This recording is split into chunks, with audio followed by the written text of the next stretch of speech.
उद्धव के विधायक पर ईडी का शिकंजा। प्रताप सरनाई के बेटे से फिर से होगी पूछताछ। ईडी ने आज फिर सरनाई के बेटे को बुलाया। मनी लॉन्ड्रिंग मामले में शिवसेना मंत्री प्रताप सरनाई के बेटों के घर ईडी ने की थी छापेमारी। ईडी के घर से लैपटॉप और इनके घर से ईडी ने प्रिंटर भी जब्त किए। महाराष्ट्र से कई जगह ईडी ने छापेमारी की। वहीं देखिए, महाराष्ट्र के गृह मंत्री अनिल देशमुख का केंद्र पर बड़ा आरोप। केंद्र सरकार पर जांच एजेंसियों का गलत इस्तेमाल करने का लगाया आरोप। कहा, राजनीतिक बदले की भावना से कार्रवाई की जा रही है। वहीं शिवसेना नेता संजय राउत ने प्रवर्तन निदेशालय की कार्रवाई पर सवाल उठाए। कहा, आपको जो करना है कर लीजिए, हम घुटने टेकने वाले नहीं हैं। प्रवर्तन निदेशालय की कार्रवाई पर बोले बीजेपी नेता नारायण राणे। कहा, प्रताप सरनाई कोई साधु संत नहीं, जांच के बाद सब सामने आएगा। लव जिहाद पर योगी सरकार का ऐतिहासिक फैसला। यूपी कैबिनेट में लव जिहाद के खिलाफ अध्यादेश हुआ पास। नाम छुपाकर शादी करने पर 10 साल की सजा का प्रावधान। शादी से पहले 2 महीने का देना होगा नोटिस।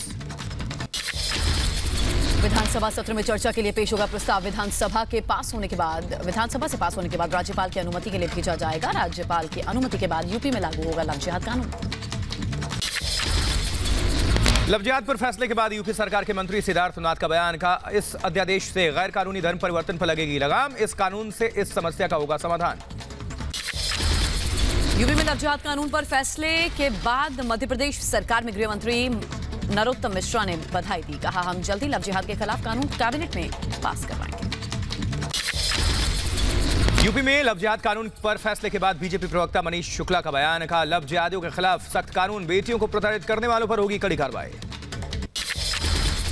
लव जिहाद अध्यादेश पर कैबिनेट की मुहर के बाद समाजवादी पार्टी ने साधा निशाना। कहा, बीजेपी अध्यादेश के नाम पर सिर्फ राजनीति कर रही है। यूपी के कानपुर में लव जिहाद का मामला सामने आया। मुस्लिम युवक ने झूठ बोलकर नाबालिग लड़की को फंसाया। पीड़िता ने आरोपी पर जादू टोने का भी आरोप लगाया। लव जिहाद पर मुस्लिम धर्मगुरु कारी इसहाक गोरा का बयान। कहा, एक राजनीतिक शब्द हो गया है लव जिहाद। हर मजहब की बेटी की सुरक्षा के लिए बनना चाहिए कानून। आज सुबह 10:30 बजे होगी केंद्रीय कैबिनेट की बैठक। वीडियो कॉन्फ्रेंसिंग के जरिए होगी यह बैठक। लखनऊ विश्वविद्यालय के शताब्दी समारोह में शामिल होंगे प्रधानमंत्री मोदी। आज वीडियो कॉन्फ्रेंसिंग के जरिए कार्यक्रम का हिस्सा बने। लखनऊ विश्वविद्यालय के शताब्दी समारोह में प्रधानमंत्री मोदी जारी करेंगे स्मारक डाक टिकट और स्मारक सिक्का। कार्यक्रम में रक्षा मंत्री राजनाथ सिंह, सीएम योगी, राज्यपाल आनंदीबेन पटेल भी शामिल होंगे। 3 दिवसीय ओडिशा दौरे पर आरएसएस प्रमुख मोहन भागवत आज अखिल भारतीय कार्यकारी मंडल की वार्षिक बैठक में भाग लेंगे। आरएसएस के ओडिशा, पश्चिम बंगाल, सिक्किम और अंडमान निकोबार के पदाधिकारी भी बैठक में हिस्सा लेंगे। दिल्ली दंगों में आरोपी आम आदमी पार्टी नेता ताहिर हुसैन की जमानत याचिका पर आज सुनवाई। दिल्ली हाईकोर्ट में होनी है ये सुनवाई। किसान बिल के विरोध में किसानों का आज से दिल्ली चलो अभियान। आज सुबह 10 बजे पंजाब के शंभू बॉर्डर पर इकट्ठा होंगे किसान। पंजाब और दिल्ली को जोड़ने वाली सीमा। किसान आंदोलन के चलते दिल्ली के सिग्नेचर ब्रिज पर सघन चेकिंग अभियान। किसान आंदोलन के साथ ही क्राइम पर भी लगाम लगाने के लिए दिल्ली पुलिस अलर्ट। सरकार ने 43 और मोबाइल ऐप्स पर बैन लगाया। देश की सुरक्षा के लिए खतरा बताया। आईटी एक्ट की धारा 69A के तहत कार्रवाई की गई। अब तक सरकार 220 ऐप पर पाबंदी लगा चुकी है। जम्मू कश्मीर के जमीन घोटाले में फारूक अब्दुल्ला का आया नाम। सरकार ने जारी की आवंटन की लिस्ट। फारूक पर सरकारी जमीन पर कब्जे का आरोप। जमीन घोटाले में उमर अब्दुल्ला का बयान सामने आया। पिता फारूक अब्दुल्ला पर लगे आरोपों से साफ इनकार किया। कहा, मुद्दों से भटकाने के लिए आरोप लगाए गए। वहीं जम्मू कश्मीर जमीन घोटाले में केंद्रीय मंत्री रविशंकर प्रसाद ने कहा, रोशनी एक्ट के जरिए हुआ घोटाला। कांग्रेस, नेशनल कॉन्फ्रेंस और पीडीपी ने नेता सभी सरकारी जमीन के दुरुपयोग में जुटे थे। गुपकार गैंग पर केंद्रीय मंत्री रविशंकर प्रसाद का हमला। कहा, आतंकियों की भाषा बोलते हैं गुपकार गैंग के लोग। 370 को खत्म करने से परेशान है गुपकार गैंग। पश्चिम बंगाल में ममता का किला भेदने में जुटी बीजेपी। दिसंबर के दूसरे हफ्ते में पश्चिम बंगाल के दौरे पर जाएंगे बीजेपी अध्यक्ष जेपी नड्डा। सूत्रों के हवाले से खबर है कि 7 से 10 दिसंबर के बीच बंगाल की 2 दिवसीय यात्रा करेंगे। सुशील मोदी का लालू यादव पर बड़ा आरोप। एनडीए विधायकों को फोन कर रहे हैं लालू प्रसाद यादव। विधायकों को मंत्री पद का लालच दे रहे हैं। बिहार में बीजेपी की जीत को लेकर कांग्रेस पर बरसे ओवैसी। कहा, बीजेपी को बिहार चुनाव जिताने में कांग्रेस का हाथ। अब कभी जिंदा नहीं हो सकती कांग्रेस। कांग्रेस नेता अहमद पटेल का निधन हुआ। देर रात 3:30 बजे अंतिम सांस ली। अहमद पटेल के बेटे ने जानकारी दी। अहमद पटेल का मेदांता अस्पताल में चल रहा था कोरोना का इलाज। 71 साल की उम्र में अहमद पटेल ने आखिरी सांस ली। अहमद पटेल कांग्रेस पार्टी संभाल रहे थे, कांग्रेस पार्टी का कोषाध्यक्ष पद संभाल रहे थे। 8 बार सांसद रह चुके अहमद पटेल 3 बार राज्यसभा के लिए चुने गए थे। कांग्रेस नेता अहमद पटेल के निधन पर प्रधानमंत्री मोदी ने जताया शोक, कहा तेज दिमाग के लिए जाने जाते थे अहमद पटेल, उनके बेटे और परिवार से बातचीत की। अहमद पटेल के निधन पर राहुल गांधी ने संवेदना प्रकट की है। राहुल गांधी ने ट्वीट कर लिखा, अहमद पटेल कांग्रेस पार्टी के स्तंभ थे। सोनिया गांधी और प्रियंका गांधी वाड्रा ने अहमद पटेल के निधन पर ट्वीट करके दुख प्रकट किया। सोनिया गांधी ने लिखा, अहमद पटेल ने पूरा जीवन कांग्रेस को समर्पित किया, भगवान उनकी आत्मा को शांति दे। कांग्रेस नेता अहमद पटेल के निधन पर अभिषेक मनु सिंघवी और टीएमसी नेता डेरेक ओब्रायन ने दुख व्यक्त किया। सिंघवी ने ट्वीट कर लिखा, तरुण गोगोई के बाद अहमद पटेल के जाने से सदमे में। देश में कोरोना मरीजों की संख्या 92 लाख के पार। 24 घंटे में कोरोना के 44,000 से ज्यादा केसेस सामने आए। 481 लोगों ने तोड़ा दम।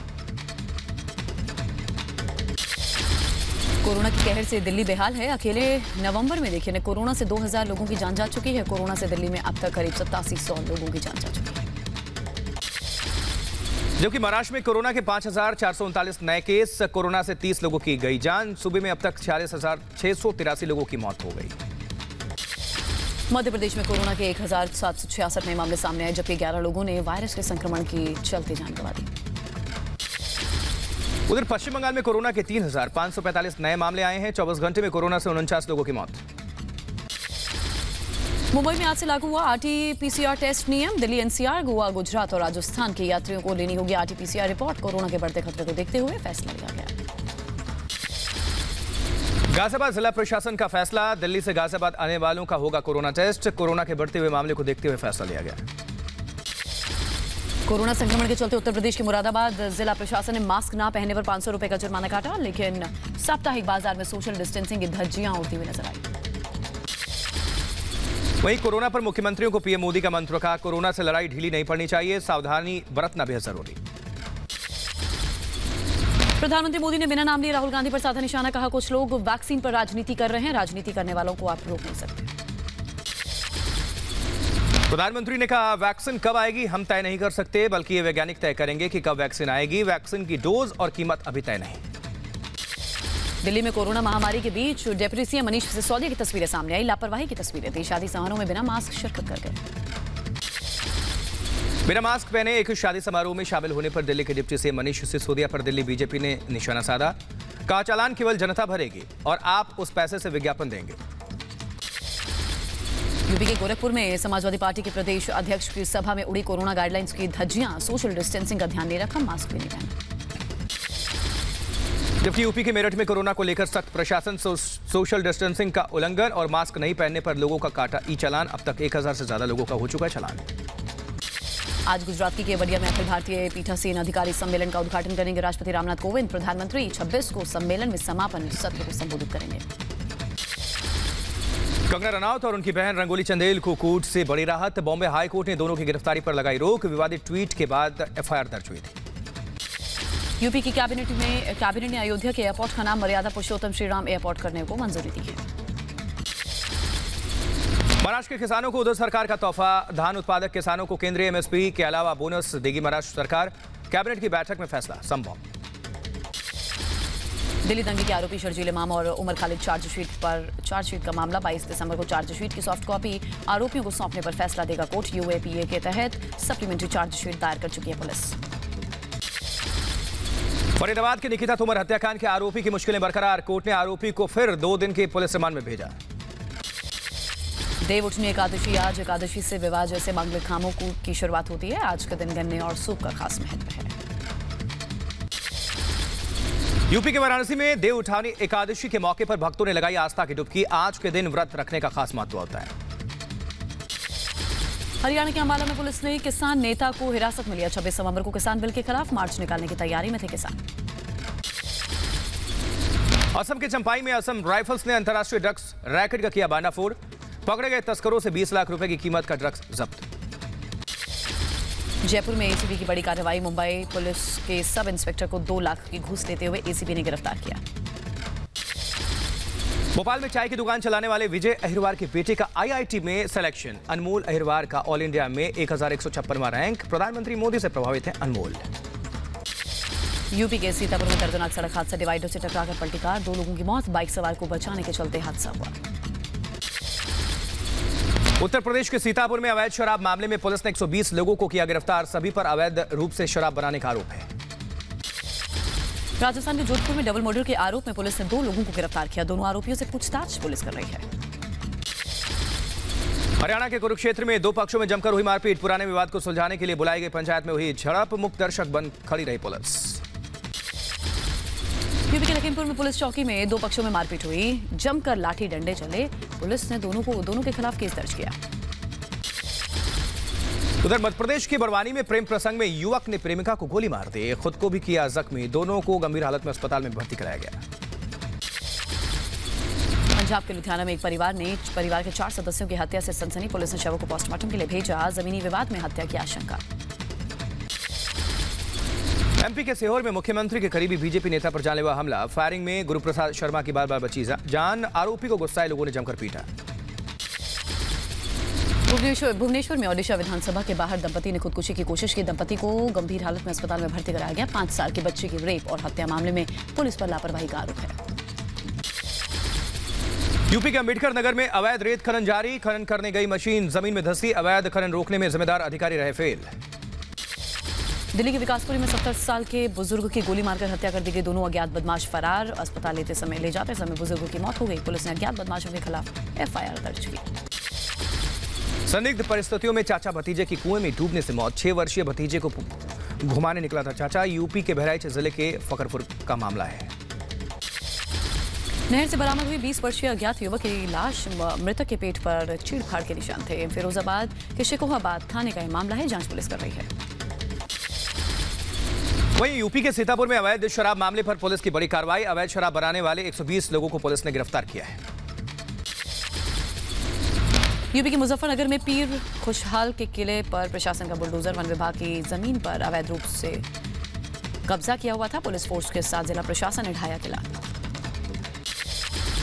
उत्तर प्रदेश के प्रयागराज में अवैध कब्जे पर प्रशासन का बुलडोजर, माफिया दिलीप मिश्रा की अवैध बिल्डिंग प्रशासन ने गिराई। उत्तराखंड के हरिद्वार में हाथी की मौत, करंट लगने से मौत हुई, स्थानीय लोगों ने वन विभाग को जानकारी दी। यूपी के संभल में एनजीटी के आदेश की उड़ाई गई धज्जियां, खुलेआम कूड़े के ढेर में लगाई गई आग। चक्रवाती तूफान निवार का खतरा बरकरार, आज रात 8 बजे से 11 बजे के बीच तट से टकरा सकता है तूफान। चक्रवाती तूफान निवार के मद्देनजर तमिलनाडु में छुट्टी घोषित, निवार के तट से टकराने से पहले तमिलनाडु में तेज हवाएं और तेज बारिश जारी है। तमिलनाडु में एनडीआरएफ की 6 टीमें जिन्होंने मोर्चा संभाला हुआ है, मानसून 2020 के बाद बंगाल की खाड़ी में बनने वाला ये पहला चक्रवाती तूफान। चक्रवाती तूफान निवार से निपटने के लिए भारतीय नौसेना अलर्ट, नौसेना के जहाज, विमान और गोताखोरों की टीमें हालात से निपटने के लिए तैयार। निवार तूफान के खतरे को देखते हुए पुडुचेरी प्रशासन अलर्ट, पुडुचेरी में धारा 144 लागू, आज तट से टकराएगा निवार चक्रवात। प्रधानमंत्री नरेंद्र मोदी ने पुडुचेरी के मुख्यमंत्री वी नारायणसामी से बात की, पीएम ने चक्रवात निवार से निपटने की तैयारियों की समीक्षा की, केंद्र की ओर से हर संभव मदद का आश्वासन दिया। जम्मू कश्मीर के राजौरी में भारी बर्फबारी, बर्फ की चादर से ढकी हुई नजर आई पीर पंजाल की पहाड़ियां, बर्फबारी के बाद तापमान में गिरावट। जबकि शिमला में बर्फबारी और बारिश को लेकर अलर्ट, मौसम विभाग ने अगले 48 घंटों के लिए जारी किया येलो अलर्ट। जम्मू कश्मीर में भारी बर्फबारी से हाल बेहाल है, श्रीनगर लेह हाईवे बंद कर दिया गया, हाईवे पर गाड़ियों की लंबी कतार नजर आई। डोनाल्ड ट्रंप अमेरिका के नवनिर्वाचित राष्ट्रपति जो बाइडेन को सत्ता सौंपने के लिए तैयार हो गए हैं, हालांकि ट्रंप ने अपनी लड़ाई जारी रखने की बात कही है। ऑस्ट्रेलिया के खिलाफ टेस्ट सीरीज से पहले भारतीय टीम को बड़ा झटका लगा है, ईशांत शर्मा और रोहित शर्मा ऑस्ट्रेलिया के खिलाफ पहले 2 टेस्ट से बाहर हुए। अमेरिका में कोरोना की पहली वैक्सीन 11 दिसंबर तक आने की संभावना है, फाइजर ने वैक्सीन के इमरजेंसी इस्तेमाल की इजाजत मांगी है। दुनिया में कोरोना का कहर जारी, दुनिया भर में 6,52,000 कोरोना मरीज, कोरोना से अब तक 14,13,000 से ज्यादा की मौत। अमेरिका में 1,27,00,000 से ज्यादा कोरोना मरीज हैं और अब तक 2,63,000 ने तोड़ दिया है दम। ब्राजील में कोरोना मरीजों की संख्या बढ़कर पहुंची 60 लाख के पार, ब्राजील में कोरोना से अब तक 1,69,000 लोगों की मौत। जबकि रूस में कोरोना से 21 लाख संक्रमित हैं और कोरोना से अब तक 36,000 से ज्यादा लोगों ने तोड़ा दम।